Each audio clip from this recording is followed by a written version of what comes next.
O próprio deputado federal Nicolas Ferreira já faz torcida pela queda do Lula e ascensão de Alckmin.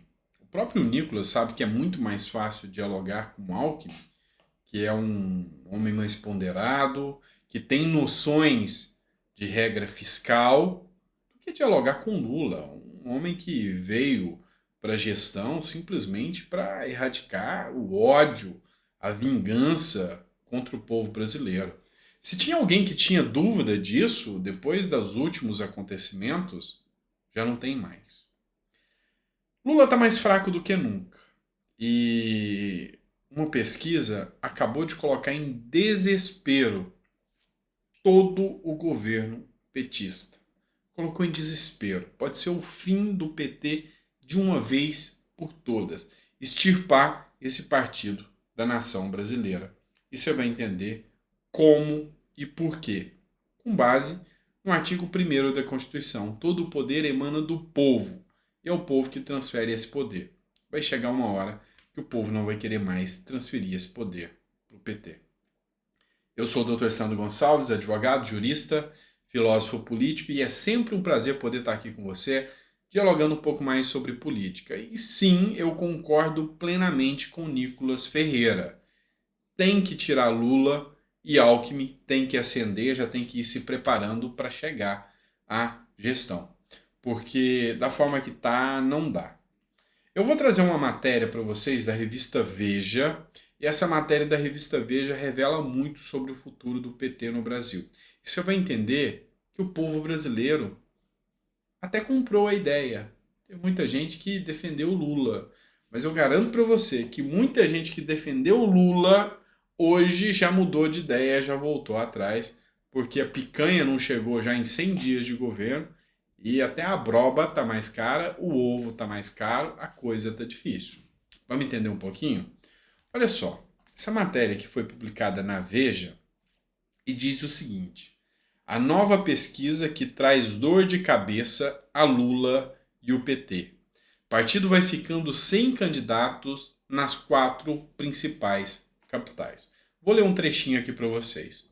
O novo levantamento da Paraná Pesquisas nas capitais do país revelou mais um grande problema para Lula e o PT. Em Salvador, cidade fincada no estado que lhe deu 70% dos votos em 2022, o partido pode ser obrigado a não lançar candidatos em 2024.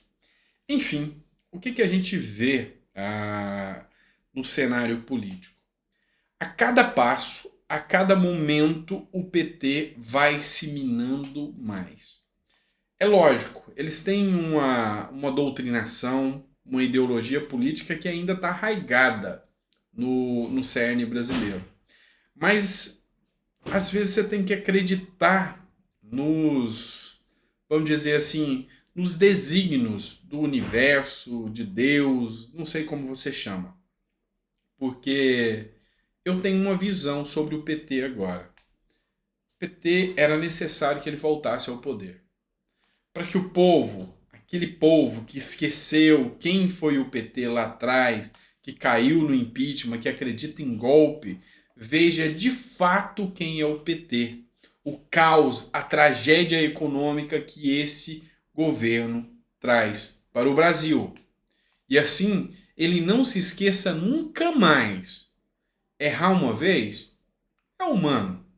Errar 2 vezes é burrice mesmo.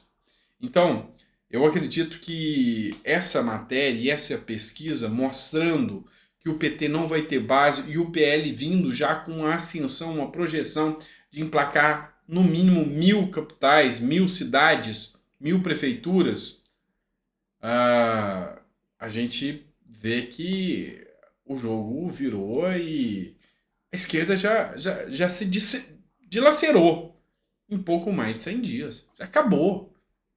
E vocês têm noção do quanto é impactante uma queda do Lula, um enfraquecimento do Lula aqui no Brasil? Porque o Brasil, durante a gestão Bolsonaro, apresentou números importantes, apresentou números de crescimento do PIB importantes.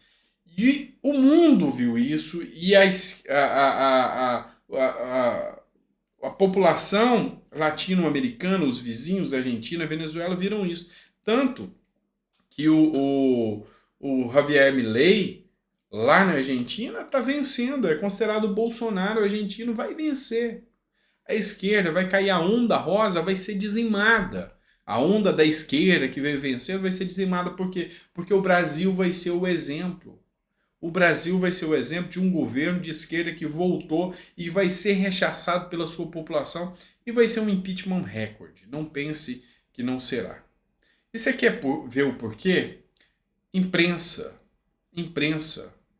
Bolsonaro foi atacado por 4 anos pela imprensa. Mas Bolsonaro tinha uma coisa: base popular. Por mais que a imprensa atacasse, Bolsonaro ainda movimentava multidões. Lula não. Lula é artificial. Você sabe que é artificial. Entretanto, se faltar o presunto, o pão com mortadela, o petista não vai. Você sabe disso. Mas o interessante para você entender é o seguinte: a mídia já está detonando Lula. Leia provas sobre ameaça a Moro que Lula disse serem armações. Ou seja, a juíza liberou o processo e as provas, as documentações, e você vê aqui no caderninho aqui do PCC, ó, atualmente senador Sérgio Tarciano Moro, ou Fernando Moro, não é isso? A data, ó, o máximo, 1º de agosto de nascimento, né? 1º de agosto de 1942, 82, não sei aqui qual que é a data dele, não dá para ver, 72, né? Enfim, até para escrever é ruim para escrever. Mas a grande questão é, a imprensa já viu que há uma coordenação desordenada do governo brasileiro com Lula. E a cada minuto ele se dilui mais, ele se dissolve mais. O Carlos Bolsonaro postou aqui no seu Twitter o seguinte: Lula também não acreditou na facada em Jair Bolsonaro. A PF, durante a investigação, manteve a tese de que Adélio teria ligações com o PCC. Agora, segundo a própria PF, o PCC volta à cena do crime com o plano de executar Moro. Ou seja, a PF tinha indícios fortes de que Adélio tinha ligação com o PCC, segundo o que consta o Carlos Bolsonaro. Assiste esse trecho do vídeo do Lula, mais uma vez criticando a PF, ou seja, desmoralizando a PF e desmoralizando a segurança do Bolsonaro, falando que a facada é fake. Eu sinceramente, aquela facada para mim tem uma coisa muito estranha. Tem uma coisa muito estranha. Uma facada que não aparece sangue em nenhum momento. Uma facada que o cara que dá a facada é protegido pelo segurança do Bolsonaro. Eu conheço segurança de palanque. Se é um caso comigo, sabe, eu teria que pular em cima do meu segurança para não matar o cara. O cara que é protegido pelo segurança do Bolsonaro. A faca que não aparece em nenhum momento. Sabe, tem muita história estranha. Pois é. São as falas do Lula, né? Pondo aqui em xeque. A Dora Kramer postou no seu Twitter aqui também. Compreende-se que uma prisão descompense uma pessoa. Ou seja, Lula foi preso, é normal que ele seja uma pessoa descompensada. Mas uma pessoa descompensada na presidência do país não é circunstância ideal. Ou seja, Dora Kramer foi contra Bolsonaro. Mas aqui ela já fala: Lula já está descompensado, não tem que estar na presidência. A Eliane Castanheda, do Estadão. Declaração de Lula é irresponsável, ridiculariza a PF e joga holofotes em Moro. Críticas também. A Band, você já imaginou? A Band, aquela que tem Reinaldo Azevedo, aquela que atacava Bolsonaro incessantemente, criticando Lula e mandando Lula calar a boca? Não, é necessário que você veja isso. O Fernando Mitre manda pôr um freio na língua do Lula para que ele fique quieto. Com a última avalanche verbal do presidente, ministros e aliados se animaram a fazer o que é necessário desde o início do governo, convencê-lo a se poupar. Na verdade, a falar menos. fugindo de desgastes inúteis, que na verdade têm sido úteis, mas para os adversários, que estão no papel deles. Nesses 90 dias de governo, o Lula perdeu excelentes oportunidades de ficar calado, culminando com essas insinuações e ataques sem provas à Polícia Federal e à Justiça. Outra preocupação, tudo isso pode ficar para depois da viagem à China, mas outra preocupação no Planalto é a insistência de Lula nos ataques ao Banco Central. Querem distribuir essa tarefa, já que acreditam nela, entre ministros e lideranças, poupando o presidente.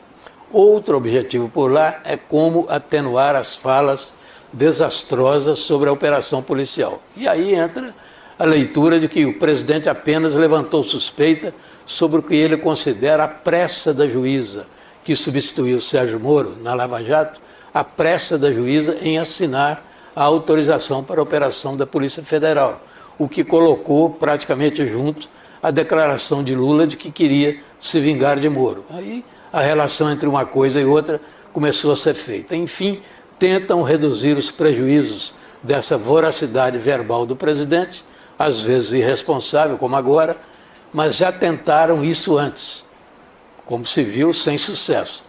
Talvez falte alguém com mais disposição de falar objetivamente com o chefe. Pois é. Acho que ninguém mais acredita no Lula, nem a imprensa. Com exceção de alguma militância que já foi imbecilizada aí e que acredita que Lula ainda é a alma mais honesta do Brasil e que é paz e amor e voltou para o Brasil para realmente fazer com que o Brasil volte a amar. Pelo amor de Deus. Voltou para gastar, para humilhar, para destruir o dinheiro público. Então, não tem outro jeito, não tem outro sentido senão apoiar Nicolas Ferreira, né? E, afinal, deputado Nicolas Ferreira faz torcida por queda de Lula e ascensão de Alckmin. Eu tô nessa junto com o Nicolas Ferreira, tá certo? Pessoal, obrigado por ter ficado até o final do vídeo, um grande abraço. Eu estava esquecendo de falar, né? Que Deus abençoe a sua mesa, que seja farta e repleta de bênçãos sempre e sempre. E que a gente possa se livrar dessa coisa que está aí tocando o nosso Brasil para o mal e que a gente possa de novo ter, ou enfim, ter momentos bons no nosso Brasil, momentos de lucidez e momentos que a gente volte a ter esperança do nosso país, tá bom? Grande abraço, fica com Deus e até o próximo vídeo.